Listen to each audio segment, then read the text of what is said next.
Hello YouTube, how are we doing this evening? It's Dave with Smize Flies coming at you with another how-to pattern. Today is going to be pretty simple, but it's a very productive little fly. Some people don't even call it a fly. What I'm going to be tying today is called the mop fly. And literally, they are very simple. And I'm going to tie it up just in case somebody out there, wants to know. And right now I'm using a size 14, I believe, right? No, this is a size 10 scud hook. And you can see how rounded they are. I like to use a scud hook for this. I like the way they look that way, so I didn't necessarily want to use that big of a hook, but those are the only scud hooks I have right now. I've got a bunch of them ordered.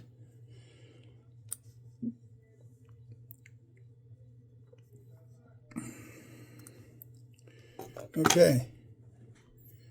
Now for this one, you can do white, orange, yellow, chenille, whichever color you want for the mop part of it, I guess you could say, which really would be like the body, but it's not really the body. It's just, I don't know how to explain it, but nonetheless, building a thread bed like always. And I only go back so far with this one because, well, you'll see underneath it if you don't, because the way this is tied in is not tied in tight. So, well, it's tied in tight, but it's not tied in the whole length of the shaft of the hook. So it's actually a pretty simple fly. Now that I got the chenille, I like to grab a hold of it and try to strip it down to where you get to the string like that. See, I'm on the string. So then I'll take this and I will lay it across the hook and I'll catch that string if it's possible. Which, yeah, it's possible. So, and then the next step is just to build a black thread head. And I like to put a decent size one on there. That's just my opinion, though. That's just my preference.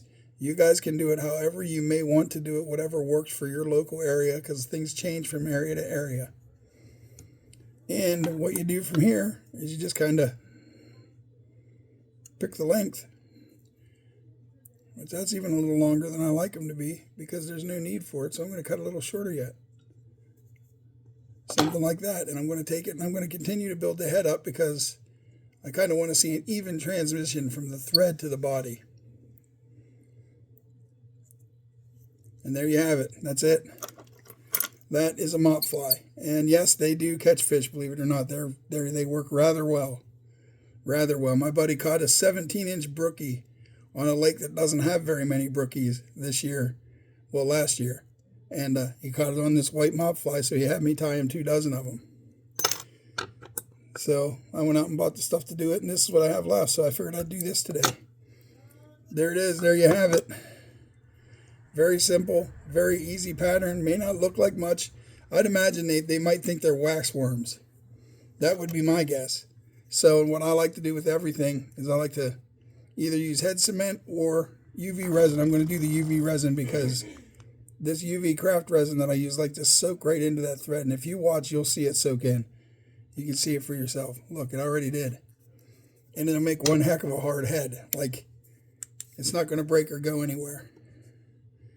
Like the thread's not going to come loose from underneath that. There's no way. My light's flickering around. I don't know what that's about. But anyhow, yeah, these mop flies have been pretty good. Like I said, you can do them in yellow, orange, white, and you could choose any color you really wanted to. I'd imagine if you used pink or brown, they might think it's a small little piece of a worm. I don't know. But that, my friends, well, let me get it in the tweezers so I can put it up close for you to see up close.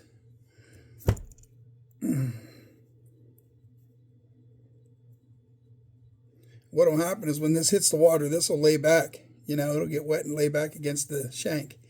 But there it is. That is a mop fly. And that's the end of today's tutorial. That's the how-to on the mop fly, you guys. I hope you enjoy it. If you guys get a chance, I hope you guys take the time to go out and try one. Try to tie one, which is simple enough. And go out and fish with it.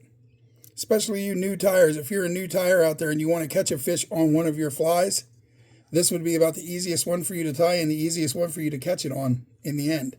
So thank you guys very much. If you liked the video, if you liked what you saw, please like the video. And if you don't mind, subscribe to me so we can get me to 1,000 subs so I can start doing lives and interacting with you guys. Thank you very much. God bless y'all. Have a good night, YouTube.